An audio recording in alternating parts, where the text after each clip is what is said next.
আসসালামু আলাইকুম।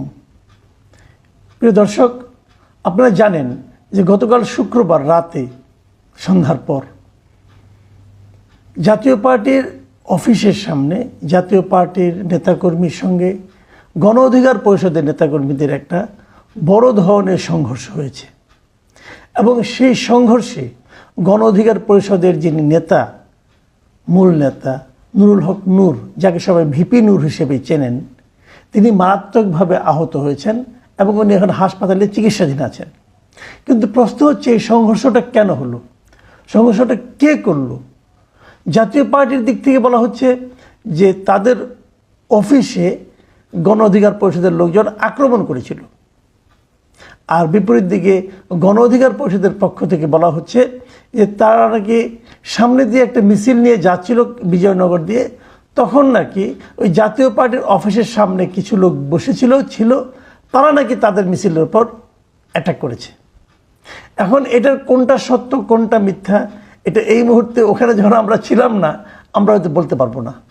কিন্তু বাস্তবতা হলো আক্রমণটা হয়েছে, এবং আরও বাস্তবতা হলো ঘটনাটা ওখানে দুবার ঘটেছে। একবার সন্ধ্যা দিয়ে ঘটেছে, দ্বিতীয়বার আবার জাতীয় পার্টির অফিসের সামনে আক্রমণটা হয়। প্রথম গণ অধিকার পরিষদের লোকজন চলে যায়, পরে তারা আবার আসে। এবং আমি বিভিন্ন পত্রপত্রিকায় যে রিপোর্ট পড়লাম, সেখানে আমি দেখতে পেলাম যে দ্বিতীয় দফা যখন আসে তারা, তখন সেনাবাহিনী পুরো জিনিসটাকে শান্ত করতে যেয়ে সবাইকে 10 মিনিটের সময় দেয়। তারা বিশেষ করে গণ অধিকার পরিষদের লোকজনকে বলে 10 মিনিটের সময় দেওয়া হলো যেন তারা চলে যায়। কিন্তু তারপর না যাওয়ায় তাদের উপর ব্যাপক লাঠিচার্জ করা হয়। আমি যতটুকু ভিডিওতে দেখেছি, নুরুল হক নূর যখন মার খাচ্ছিলেন, এই ঘটনার বেশ কিছু ভিডিও ফুটেজ সোশ্যাল মিডিয়ায় দেখা গেছে।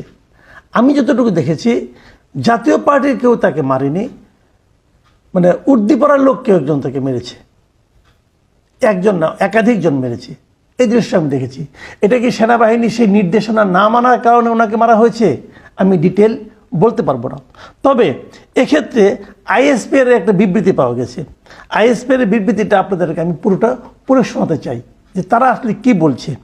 আইএসপি এর বলেছে যে ঘটনার শুরুতে আইন শৃঙ্খলা রক্ষাকারী বাহিনীর সদস্যরা উভয় পক্ষকে শান্ত থাকতে এবং শান্তিপূর্ণভাবে স্থান ত্যাগ করার জন্য ও দেশের বিদ্যমান আইনের প্রতি শ্রদ্ধাশীল থেকে শান্তিপূর্ণ প্রক্রিয়ায় নিজেদের মধ্যে মতপার্থক্য দূর করার জন্য অনুরোধ জানায়।